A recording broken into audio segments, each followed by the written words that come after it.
Good morning, church. Good to see you. Good for you to see me. I can't see you, but it's good to be with you this way this morning. We are going to spend some time here looking at God's Word, and that's always a good thing to do. We are in the middle of a series here. We started it last week on God's sovereignty, and we talked last week about what that is. You know, God's sovereignty. That's one of those terms, or sovereignty is one of those words, I think, that as Christians we hear, but we don't really use that word in everyday life. So it can be kind of one of those concepts that, yeah, God's sovereign, but I really don't know what that means. And so we spent some time last week defining it. Here's the definition we came up with: that God alone has the right and the power to rule. That's what sovereignty means. That's how we're defining it, and really gets around that last word there, ruling. God is in charge. He's the king, and that's where, you know, sovereign and king and ruler. That's really what is at the heart of it. But it's more than that. And I want to just focus in on a few of those words there. God alone has the right and power to rule. He has the right to rule. God is, it's because he's God, he has the authority to rule. It's not something that he just decided to do. It's very good and right and just for him to rule, to make these decisions, to be in control. Just like as a dad, I am a father, and it's not something I applied for, or not something that I, was voted into, or something like that, or not something you just choose to do. It's, okay, I am a father to my kids. That gives me certain authority, certain rights. God has the right to make decisions, to be in control. He also has the power, or the ability. Because God created the world, God created time, he has complete control over it. He can manipulate time. He can change the laws of physics. He has the power to manipulate and to move things. He has the power to make plans and to enforce those plans. God is the creator. God, as the king, has the right to rule, and he has the power, or the ability to rule. The last thing is that it's God alone. This is an exclusive power. God doesn't share this with other people. He doesn't, kind of have it sometimes and not others. God alone has the right and the power to rule. And that means that God has the right and the power to rule my life and your life. Certainly has the right and power to rule time and space and the universe, but it's more than that. It gets very, very personal. God can control and can rule me. And so he has plans for my life, and there's things that he's going to do in my life that he's going to do just because he is sovereign. That's true of you as well. And so what we've been doing here, we started this last week, is we're looking at what does that look like for God to be sovereign in my life and in your life. He's certainly sovereign of the nations and the universe and all that, but we're bringing it way down to my days, kind of how my life plays out, how your life plays out. What does it look like? What does it mean for us to be relating to a sovereign God who alone has the right and the power to rule me and rule you? So that's what we're doing. And the way we're doing it is we are looking at three different characters in the Bible and see how it played out for them. What it looked like for them, for God to be sovereign in their life. And last week we looked at Joseph. Joseph from the book of Genesis, who his life was very much defined by him cooperating with God. And he did it right. He tried really hard to be what God wanted him to be. He believed that God was sovereign. He accepted that, and he really worked and cooperated with God as God's sovereignty played out in his life. And so we looked at that, and we learned some lessons about what does it look like for God to be sovereign. And just real quickly, what those three lessons were is that God's plans play out differently than we think. Joseph's life was not perfect. There were hard times. Things that happened with Joseph in his life that he probably didn't expect as a young man, but it was God's plan. And God's plans play out differently than we expect. Second lesson we learned is that others can't change God's plans. There were certain people in Joseph's life who had it out for him, and certain people did things that seemed to be very much against God's plans, but those people could not change God's plans. Why? Because God is sovereign. He alone has the right to rule. Thirdly, God's plans are bigger than ours. Joseph probably thought, well, this is what God's going to do with me. God did much more. And so that's what we looked at last week, how God's sovereignty plays out in the life of a person who is working really hard to cooperate with God. This week, we're going to look at the opposite kind of person. We're going to look at a person who really doesn't, from what we can tell in his life, really doesn't try to cooperate with God at all. How does God's sovereignty play out in that kind of a life, in that kind of a situation? And the person we're going to look at is Samson.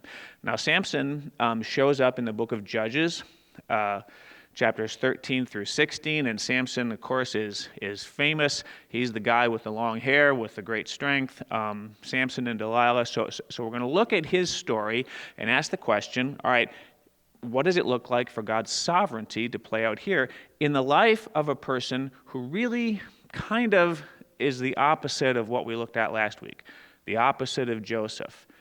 Joseph really wanted to do what God wanted him to do. We're going to look at Samson and see that, not so much. Okay, what does God's sovereignty look like there, okay? So that's what we're going to do. So I'm going to walk through here Samson's story as we see it here in Judges and just make some comments as we go so that we can kind of get a picture of what, first of all, what his life was like, and then hopefully draw some lessons from that as to how God's sovereignty plays out in that, okay? So here we go. And we're going to start right in Judges chapter 13. And right away in verse 5, it's an interesting thing. Well, most of Judges 13 is talking about his parents and kind of what they were like and how Samson's birth came about. So a lot of it is talking about that. We're just going to look at a few verses here in chapter 13. And in verse 5, this is an angel of the Lord talking to Samson's mother and telling her what Samson's life is going to be like. And it says here in verse 5, because you will conceive and give birth to a son. No razor may be used on his head, because the boy is to be a Nazirite, set apart to God from birth, and he will begin the deliverance of Israel from the hands of the Philistines. Very interesting thing here. Even before Samson's life begins, God tells his parents, this is what my plan is for Samson. God kind of laid out his plans for Samson from the very, very beginning. And that doesn't always happen. Oftentimes, we don't know what God's plans are for us. And it's, he kind of reveals it as we go. Here with Samson, God said to her right at the very beginning, here's what my plan is for this boy. And Samson probably knew that his whole life. And there's a couple of things he says there. Number one is he says the boy will be a Nazirite set apart to the Lord. Well, that means a specific thing. A Nazirite was someone, and you find this in Numbers chapter 6, if you want to go back and look, someone who could take a vow to say, I'm going to set myself apart for the Lord.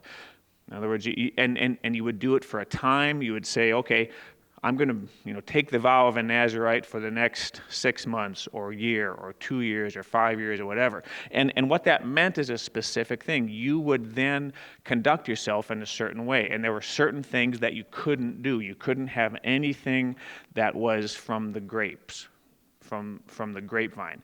Wine or grape juice or eat grapes or the skin or the seeds, nothing that had to do with that comes from grapes, you couldn't eat them.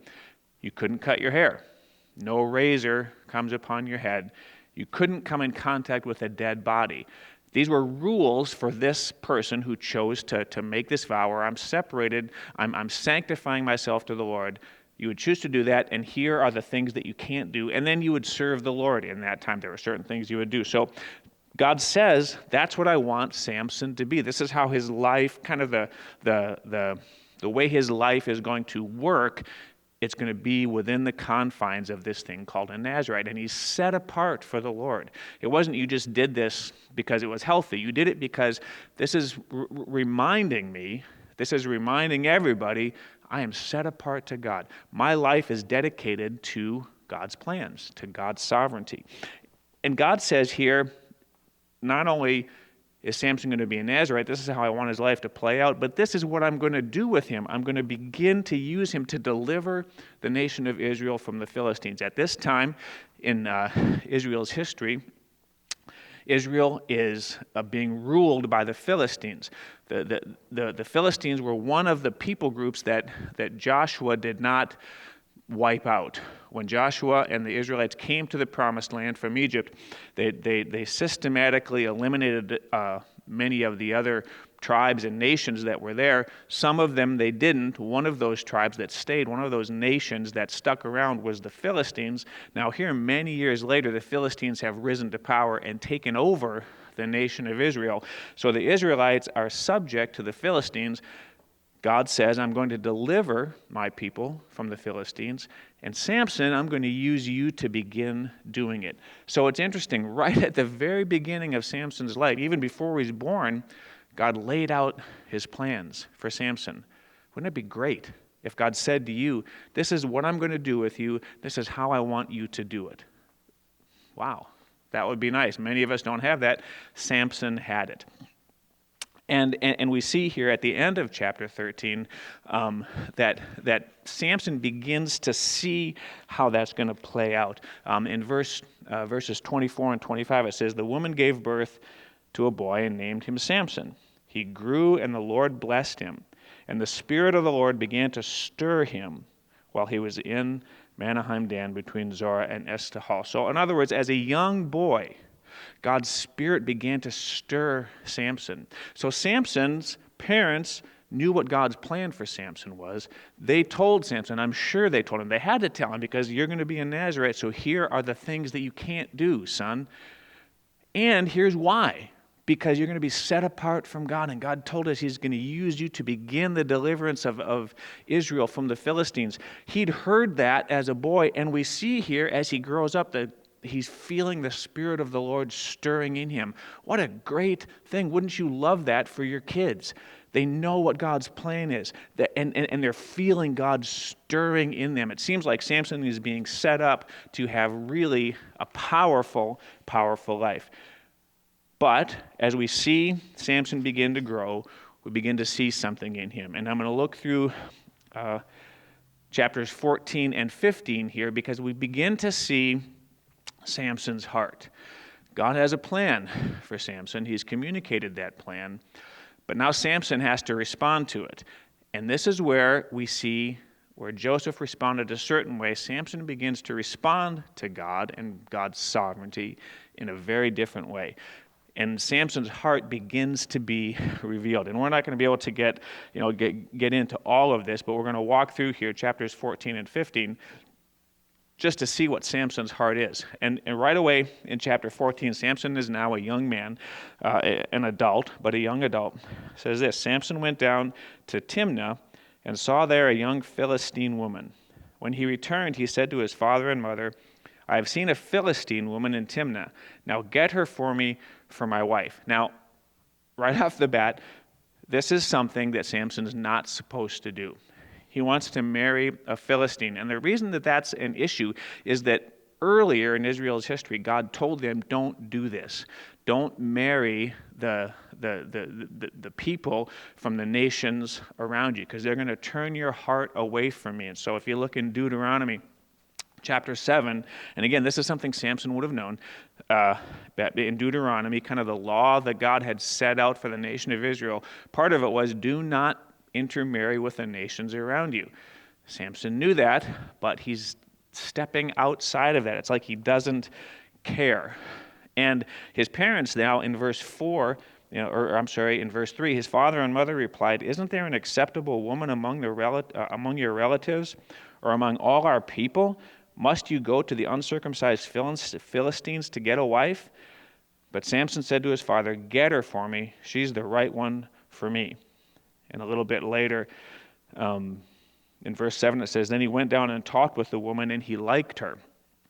Samson is disobeying, really. He's not honoring God. God had said, I don't want you to marry these people. And he says, well, but I like her. You don't get it, God. You're telling me not to do it, but I like her. Samson knew he was supposed to honor his parents, honor your father and mother.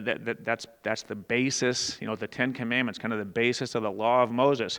Honor your parents. His parents say, don't do this, son. He says, hey, Dad, just go get her for me. He's not responding well to God.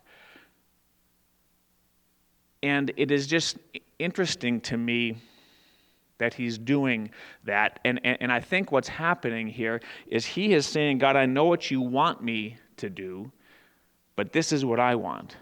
You say this, but I want this. You lay this out for me, but I'm really kind of wanting this. And so there's that struggle, and we all have that struggle. Joseph had that struggle. You and I have that struggle. This is what God says. This is what I feel like I want. But Samson's response is, instead of going here, he goes here. And I think we're going to see that pattern again and again and again in Samson's life. God says this, but I want this. And so he does. He marries this Philistine girl. But an interesting point here in verse 4 of chapter 14 says this. His parents, Samson's parents, did not know that this was from the Lord, who was seeking an occasion to confront the Philistines, for at that time they were ruling over Israel. Very interesting. Very interesting. And I don't know all of the ramifications of that, but what we see is Samson is disobeying. God says, do this. Samson, don't marry the Philistine. Yeah, but I like her, so I'm going to do it anyhow. So Samson is not responding well to God, but God uses him anyhow. This is from the Lord. He's going to do what God's going to do, because remember what God said about Samson. I'm going to use him to begin to deliver Israel from the Philistines. Very, very interesting. And I think this is important to look at, because this pattern, I think, repeats itself in Samson's life over and over and over and over again. God has a plan for Samson. God says, do this, Samson. Samson says, yeah, I don't want to do that. I want to do something else, so I'm going to do what I want to do, and God uses him anyhow. I want to say that again, because this is the pattern of Samson's life. Samson, I have a plan for you. Here's what I want you to do. No, I don't want to do that, God, because I want to do something else instead. So that's what I'm going to do. God uses him anyhow. Very, very interesting, and we're going to get to that here in a little bit, because that really is a picture of God's sovereignty. God is ruling. God alone is ruling Samson's life, regardless of how Samson responds. Let's keep going here. In chapter 14 and 15, verse 6 says, so Samson is going down to see this Philistine girl. This is before he's married her. It says, the Spirit of the Lord came upon him in power, so that he tore the lion apart. He's walking down, and a lion attacked him. It says, the Spirit of the Lord came upon him in power, so that he tore the lion apart with his bare hands, as he might have torn a young goat. Something supernatural happens. You and I, the normal human being, doesn't have the physical strength to, as a lion attacks you, with your bare hands, just to tear it into pieces. That's what it says happens here. That's not a normal physical thing. But the Spirit of the Lord, it says, came upon Samson in power. And so God is ruling. God is controlling something here. That can't happen, but it just happened. Why? Because God chose to make it happen. We don't see that Samson was, a CrossFit guy where he's constantly working out and lifting weights. He's just kind of living his life, doing what he wants to do. And God gives him incredible power. Kind of interesting here. There's a whole story here, and I'll let you read it, where the lion comes, Samson kills the lion. Later on, he comes back and sees the carcass of the lion, and the honeybees have gone inside the carcass, and now there's honey in there, and he eats the honey, and he likes it. And he gives some to his parents. Again, this is a picture, I think, of what happens with Samson. God did something here. God gave him great strength and power. But rather than give honor and glory to the Lord, he said, hey, there's some honey in here for me. What's in this for me? We see again, instead of looking to the Lord like Joseph did, he looks to, what can I get out of this? That seems to be a pattern in Samson's life. All right, going on here in chapter 14. verses 19 and 20, this now has come a point where he went down and he had a wedding ceremony with this Philistine woman. He doesn't apparently have friends to come and to be part of this, because it says the Philistines had to give him companions. The Philistines had to give him a best man because nobody came with him. Again, we're going to see that as a pattern in Samson's life. But he's there. There's this 7-day feast. He poses a riddle and makes a bet with the Philistines that has to do with the lion and the bees, and he thinks he's got him tricked. And they convince his Philistine wife to find the answer from him. She tells them, so Samson loses the bet. He has to come up with 30 sets of clothes, basically. And here in verse 19 it says, the Spirit of the Lord came upon him in power. That's a phrase that shows up again and again and again in Samson. The Spirit of the Lord came upon him in power. He went down to Ashkelon, which is a Philistine city, struck down 30 of their men, stripped them of their belongings, and gave their clothes to those who had explained the riddle. There's a lot in there, but again, we see Samson disobeying the Lord because, remember, we'd mentioned this, Samson was a Nazirite. What that means, one of the things that it means, that there were 3 specific things that he couldn't do. One was to have anything to do with grapes. One was he could never cut his hair. And the third one was he couldn't come in contact with a dead body. If he did, what the rule of the Nazirite was from Numbers chapter 6, is if he came in contact with a dead body, he had to shave his whole body, wait a certain amount of time, and then his Nazirite vow would start again. He didn't do that. He went down and he came in contact with all kinds of dead bodies. He completely disobeyed the Lord. Then he didn't shave his head, because later on we see that he says to Delilah, no razor has ever come upon my head. So right here we see God comes upon him in power. That power, Samson uses it to do something that God told him not to do. Again, the pattern in Samson's life. God has a plan. God says, do this. Samson says, no, I don't want to do that. God uses him anyhow. Happening again and again and again. It happens again in chapter 15, where now the Philistines are mad at him because he killed 30 people. They go and burn up his wife and her father. Samson does an amazing thing here again, which is the Spirit of the Lord coming upon him. Samson somehow, you can read it in chapter 15, he goes and catches foxes. And I think it says the number here. He caught 300 foxes. I just don't even know how that happens. How do you go and catch 300 foxes? And they're all alive because he takes them in pairs and he ties their tails together, puts a torch in between the tails, and then the foxes run out through the grain and burn the grain up. I mean, it's almost like a Laurel and Hardy movie where, someone's trying to, I got 300 foxes and I'm trying to tie their tails together. I don't even know how this happens. God did an amazing thing. That just can't happen. And yet it did happen. God works. God is using Samson in amazing ways. But once again, Samson, he gets into a fight. He kills more of them. His own countrymen come to him, apparently don't have much regard for him because they say to Samson, look, the Philistines are after you because you keep killing them. We're going to hand you over to them. His own people didn't really embrace him. But Samson is so strong. God has given him such strength. He kills the Philistines with the jawbone of an ass. Just again and again and again and again, we see this pattern happening. God has a plan for Samson, but God says, I want you to do it a certain way. Samson says, no, I don't want to do it that way. I'm going to do what I want to do. I'm going to do what feels good to me. But God uses Samson anyhow. And at the end of chapter 15, we see a very interesting thing. I think this is true of Samson. After he had a big fight with the Philistines, in verse 18, it says, because he, Samson, was very thirsty, he cried out to the Lord, you have given your servant this great victory. Must I now die of thirst and fall into the hands of the uncircumcised? Then God opened up the hollow place in Lehi, and water came out of it. When Samson drank, his strength returned, and he revived. Samson, you don't see Samson talking to God unless he needs something. This is one of the very few places, there's two spots in Samson's whole story where he talks to God. Both of them are along this line. I want something for me.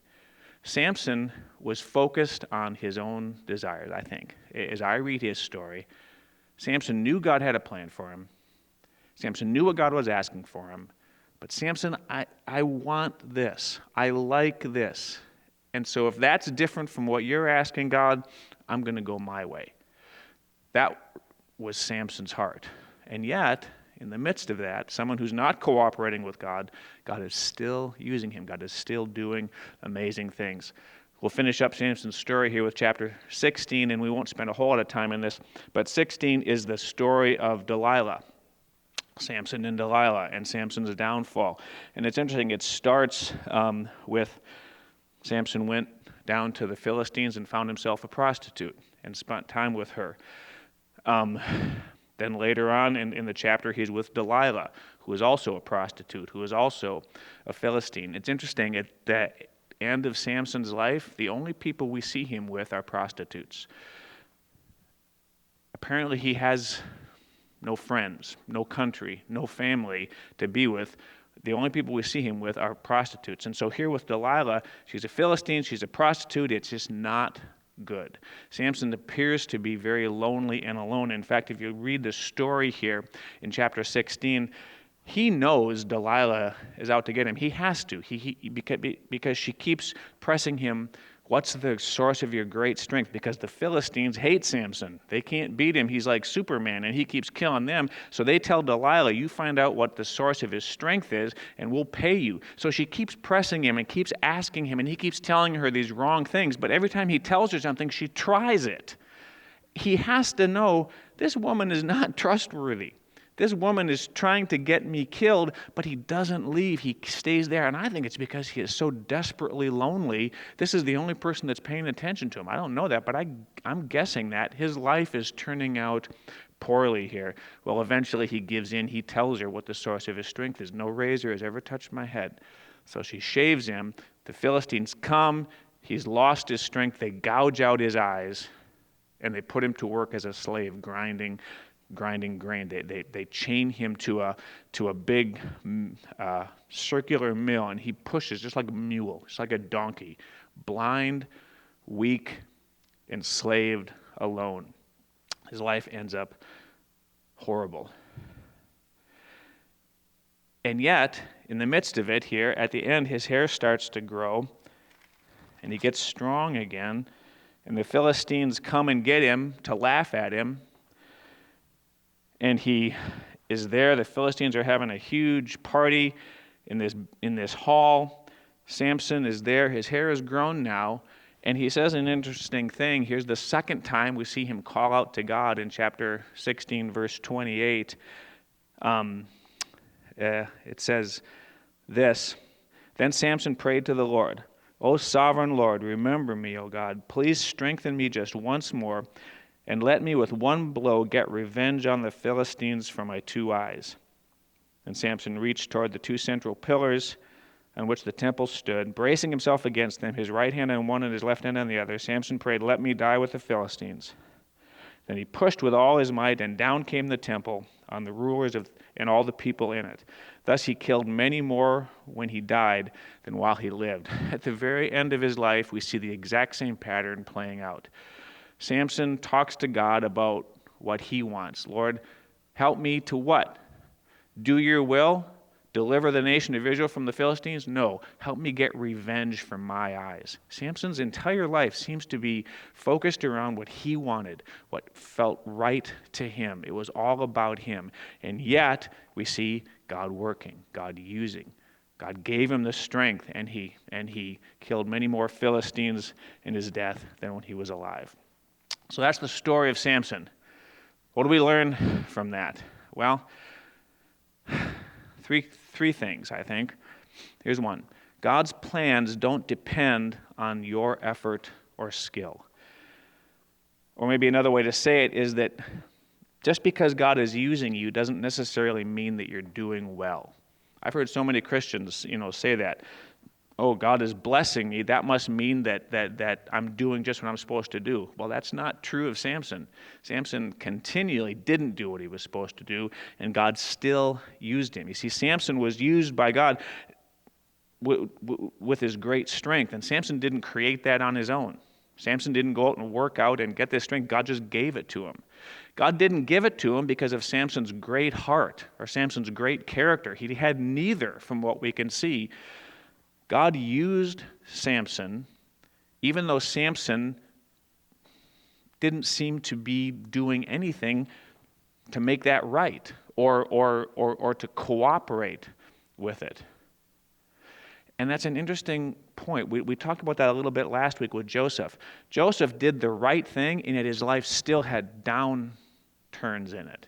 And we think as Christians, no, if I do the right thing, then God owes me nothing but good. Well, then, no, God is sovereign. He alone has the right and the power to direct what's going to happen to you. And just you doing good doesn't mean that God now has to do this.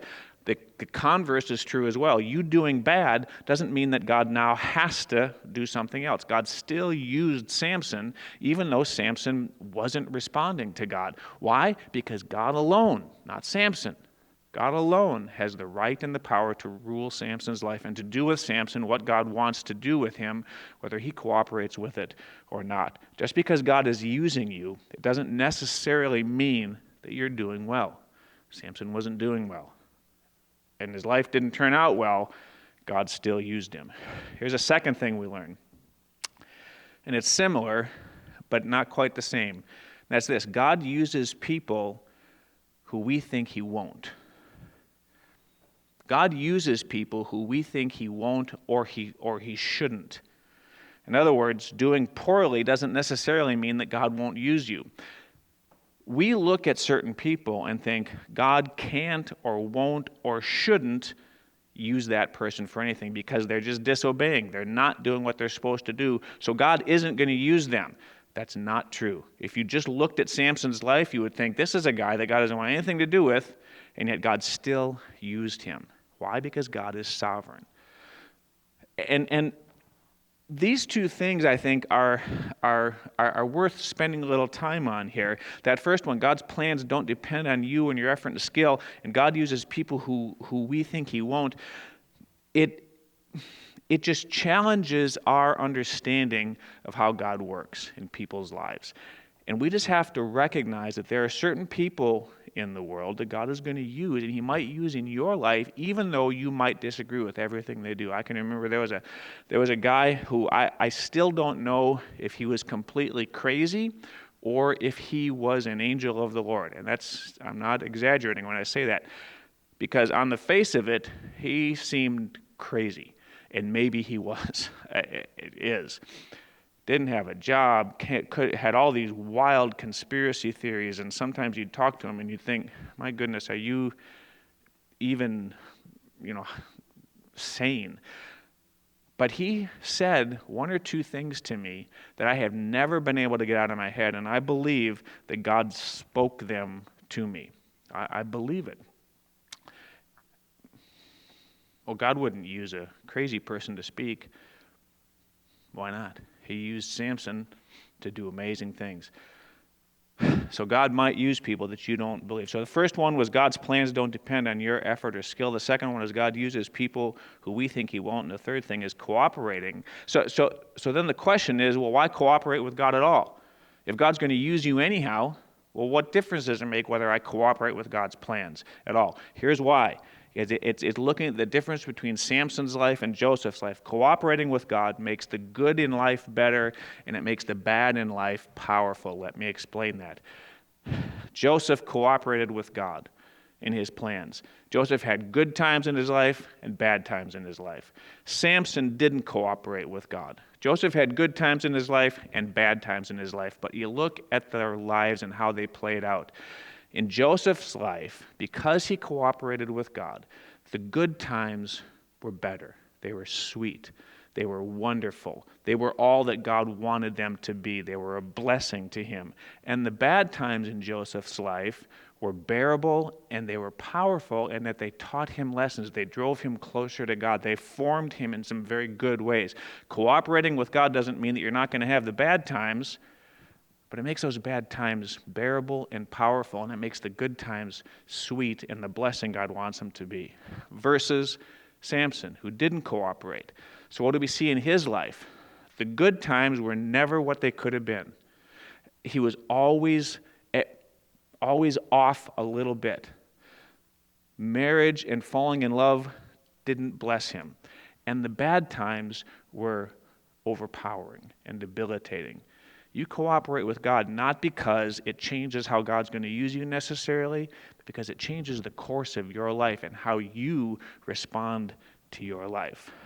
And it's worth asking, folks, which one are we? Are you more like Joseph or more like Samson? And we would love to say, all of us would love to say, I'm like Joseph, I'm cooperating with God. But you have to be willing to ask yourself, well, is that really true? And am I more like Samson? Next week, we're going to look at a guy who was some of both, and we'll explore that question a little bit more. We're going to look at Jonah, and you can find Jonah. It's a small book, 3 chapters in the Minor Prophets. Jonah was a guy who understood God's plan for him, cooperated with it to some degree, fought it in another degree. We'll look at him next week.